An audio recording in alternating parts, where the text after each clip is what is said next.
日用天糧。甲年將臨期第一周星期六。依撒意亞先知書第30章19至21節，23至26節。我主上主，以色列的聖者這樣說：熙雍的百姓，耶路撒冷的居民啊，你不會再慟哭，他必垂憐你呼求的聲音，他一聽見必要應允你。我主縱然給你們困苦的食物和酸辛的水，但你的教師再不躲藏，你的眼睛必能常見到你的教師。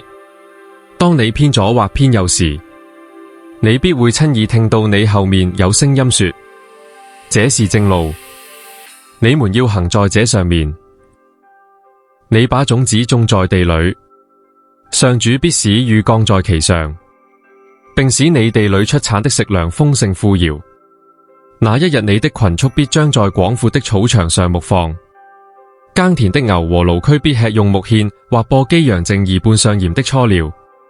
大旱慘殺之日，當堡樓倒塌之時，所有的高山峻嶺必有溪水涓涓細流。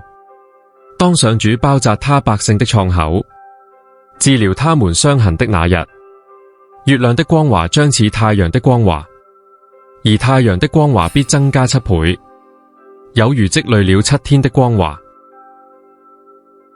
答唱詠，聖詠第147篇1至2節，3至4節，5至6節。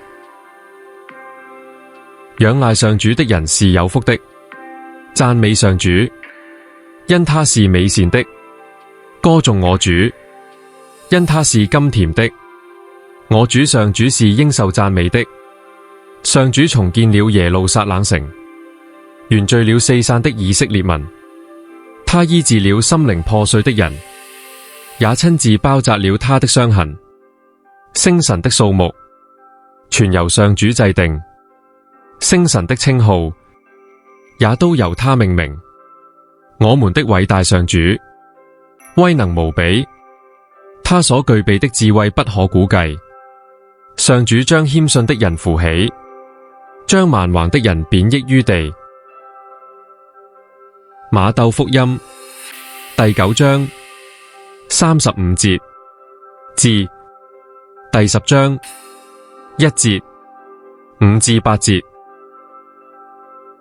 那時候，耶穌周遊各城各村，在他們的會堂內施教，宣講天國的福音，治好一切疾病、一切災殃。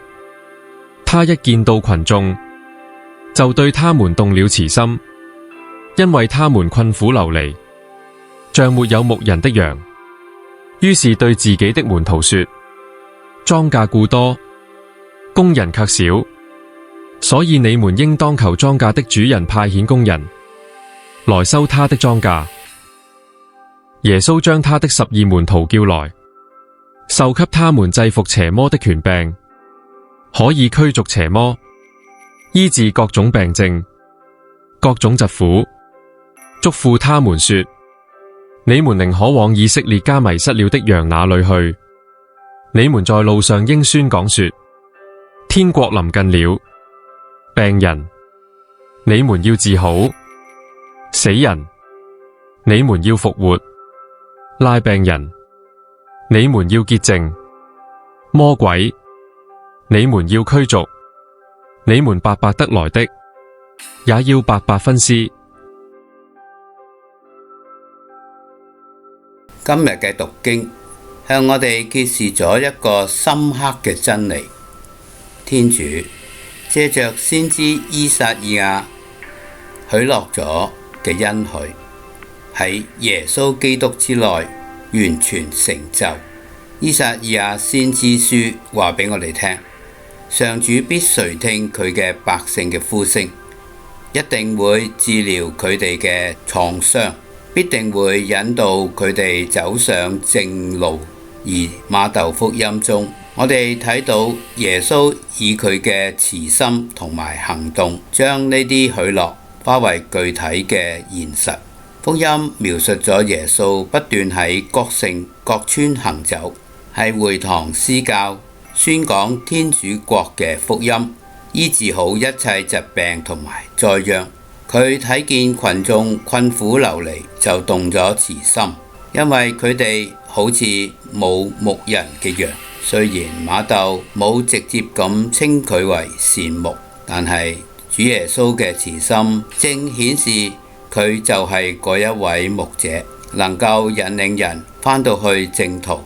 依撒意亞所講，你必會親耳聽到你後面有聲音說，這是正路，你們要行在這上面。呢個就係喺耶穌身上得以成就嘅。耶穌唔單止係一位教師，更加係一位牧者。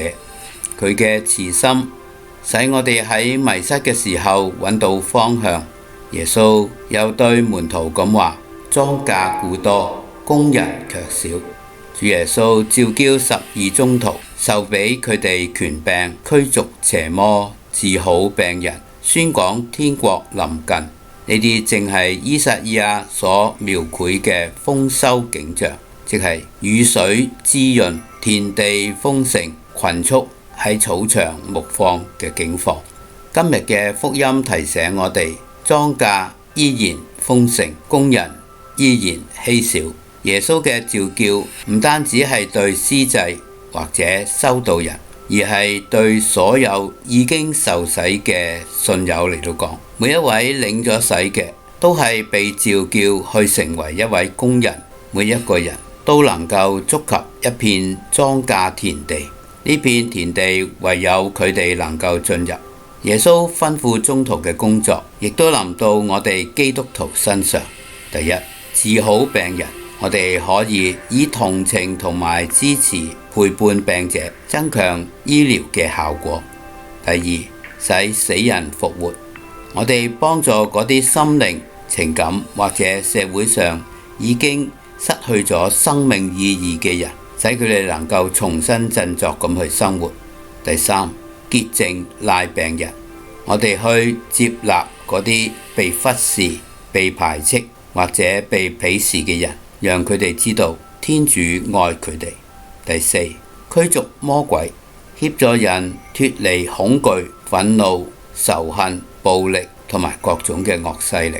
呢啲使命唔係抽象嘅，而係嚟到我哋嘅家庭、鄰舍、同事以及生活中我哋遇到嘅人。我哋可能係唯一能夠把耶穌嘅慈悲同埋治療帶入某人嘅生命之中。聖誕嘅宣告係天主臨近，然而對好多人嚟講，聖誕卻係孤單、痛苦、憂鬱嘅時刻。作為工人，我哋要努力改變，使聖誕成為佢哋嘅喜訊，就係喺苦難者嘅身邊陪伴佢哋，喺被拒絕者嘅面前展現慈悲，喺黑暗中帶嚟光明。最後，依撒意亞講述咗天主嘅許諾，就係治療、引導、豐收同埋光華。呢啲喺耶穌之內已經成就，並且借住我哋嚟到延續。莊稼依然豐盛，善牧仍然喺度召叫，天國依然臨近。願我哋喺將臨期聆聽善牧嘅聲音，回應莊稼主人嘅召叫，成為佢忠實嘅工人，將天主嘅慈悲同埋光明帶到人間。